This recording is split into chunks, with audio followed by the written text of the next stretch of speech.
Eto, papakita ko na sa inyo yung balita, mga minamahal. Pangalawang pag-uusapan natin 'to. Ito na yung balita.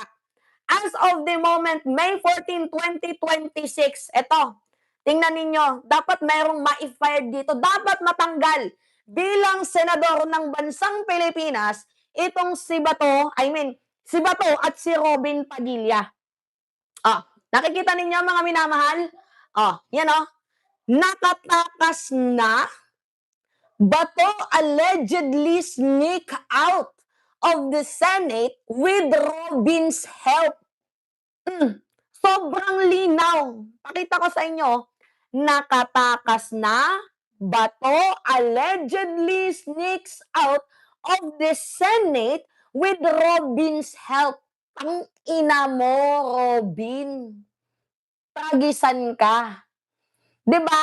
Dapat sa'yo kinakasuhan ng obstruction of justice. 'Di ba? Yung mga involved, lalo na ikaw. Ang asim mo, kahapon ka pa. Ito, meron akong ipapakitang larawan sa inyo, mga minamahal. Meron akong ipapakitang larawan na kung saan itong si Robin Padilla nag-thumbs up. Oo. Grabe, no? Robin Padilla, thumbs up. Parang nag-success yung kanilang plano eh.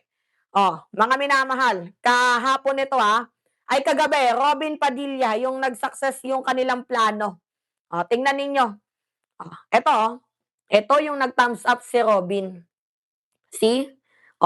Yan yung nag-thumbs up si Robin. Insulto sa mamamayang Pilipino. Tapos alam niyo ba kung ano yung pinakamalala dito?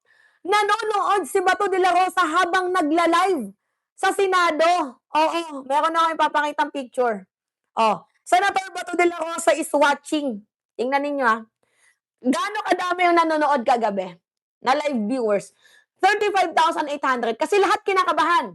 Lahat gustong matanong ano yung nangyayari sa Senado, ano na yung meron, 'di ba? Ano na yung nangyayari? Ano na ba yung meron? Kasi under attack, 'di ba? Pero makikita nyo, si Bato de la Rosa ay nanunood. Nanunood si Senator Ronald Bato de la Rosa ng live. Nanonood.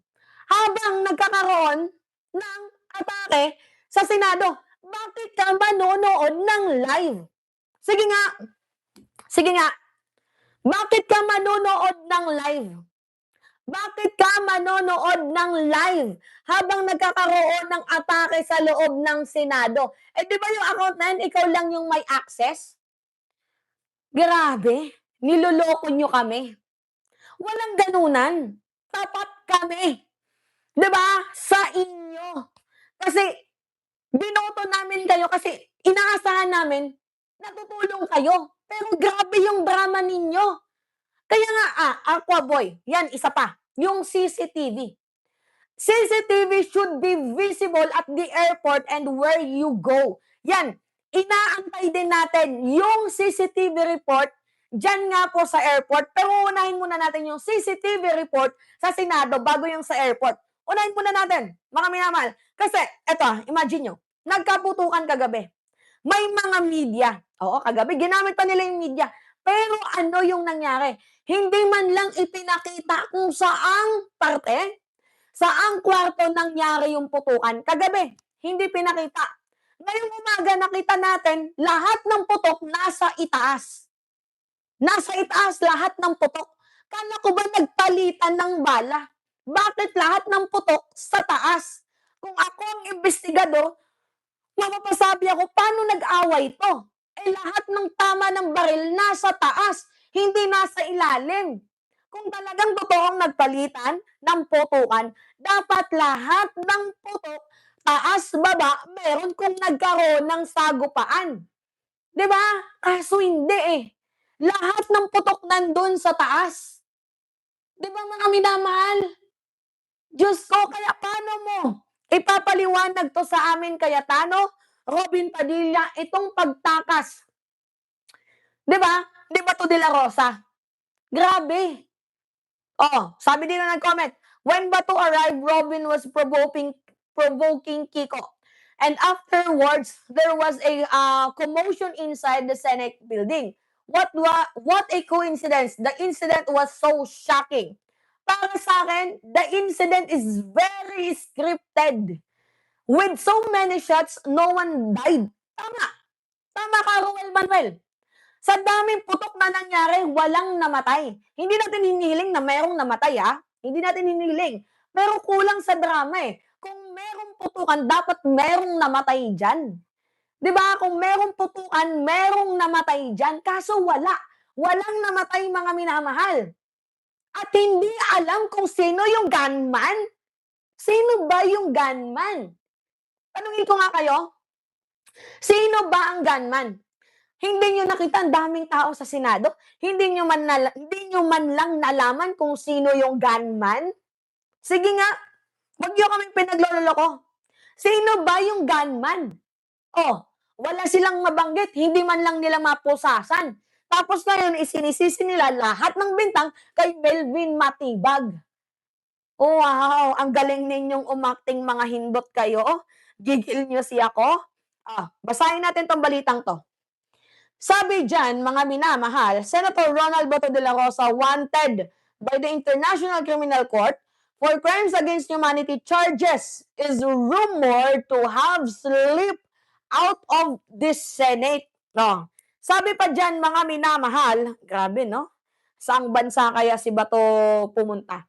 Sabi pa dito, after seeking refuge in the upper chamber since Monday, De La Rosa alleged managed to leave the Senate with the help of his friend and ally, Senator Robin Padilla, early Thursday morning, according to the Politico sources. Anong oras umalis? Anong oras? The senator allegedly exited the Senate premises between 3 a.m. and 4 a.m. after shooting incident and lockdown inside the building. The Senate has yet to confirm if Bato de la Rosa really pulled off escape. Pero kaninang umaga, meron tayong nakitang picture kung nasaan si Bato, di ba? Kasama daw ni Torion. Pero totoo nga ba, nakasama ni Torion si Bato? Or talagang selfie lang yon, matagal na, para ipakita na si Bato ay nandyan pa din sa Senado. Di ba? Pero at the end of the day, mga minamahal, huwag na tayong maglokohan dito. Lahat ng ito ay diversionary tactics. Lahat ng ito ay diversionary tactics. Di ba? Nililihis nila ang usapan sa totoong usapin. Gets ninyo, mga minamahal? Grabe, no? Continue pa tayo. The Senate has been rocked with panic and tension after a volley of gunshot rang out in the building on Wednesday night.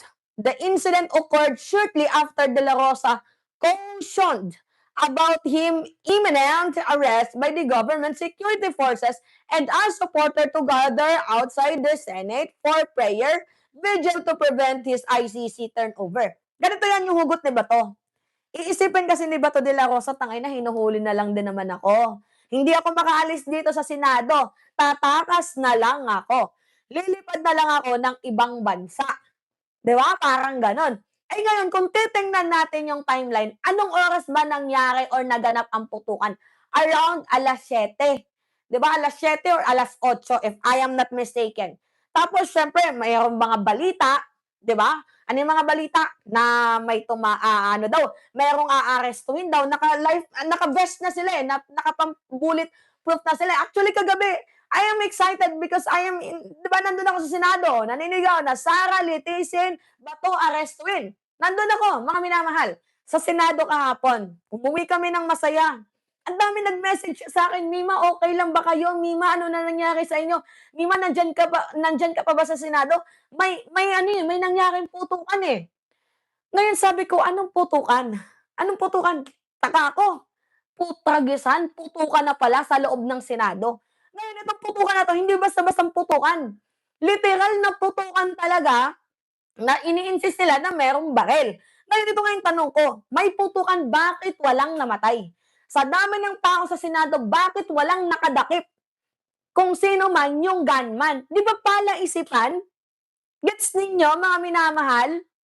Oo, sa yon, Mima, Senate officers. May nagsabi. Oo, sa DAO, oo. Eh, baka naman ang totoo diyan, ano din yan ni Cayetano. Sige nga, 'di ba mga minamahal? O under attack daw ang Senado, sabi ni Senate Peter Alan Cayetano. Oo, kasi sarili mong OSA, 'di ba? Oh, nasaan ba yung MO, Aplas ka? 'Di ba bakit hindi maharap sa media? Sige nga, yan lang yung tanong natin. Oh, 'di ba? Please leave. Talagisan. Sana magkaroon ulit ng panibagong liderato. Mga minamahal, oo, palitan itong si Cayetano. Kasi sa pamumuno ni Cayetano, ang daming nangyayari. Hindi pa umaabot, mga minamahal, ng 3 days. Hindi pa umaabot ng 1 week. Tingnan ninyo, ang dami nang nangyayaring putukan. 'Di ba? Pero ang ganda ng script ng mga DDS. Mapapasabi ka na lang talaga na, "Wow, ang tindi ninyo, sana all." 'Di ba? Okay, continue pa tayo mga minamahal. Sabi dito sa balita, alright, sabi diyan sa balita, oh, President Ferdinand Marcos has oo, ordered an investigation into the incident even as he denied the government involvement in the shooting. He said there is no instruction to arrest De La Rosa pending Supreme Court decision on his petition against the arrest. Oh, sino pala yung arrestuin doon kung wala namang arrest warrant? 'Di ba mga minamahal? Sino pala yung arrestuin doon kung wala namang arrest warrant? Gets? 'Di ba? Oh, kasi sila Melvin Matibag dininayed na yan, eh. Dininayed na yan mga minamahal ni Melvin Matibag. Meron ditong video, itong si ano, si Melvin Matibag, mga minamahal, oo, kasi pinapaimbestigahan na, eh. Grabe, itong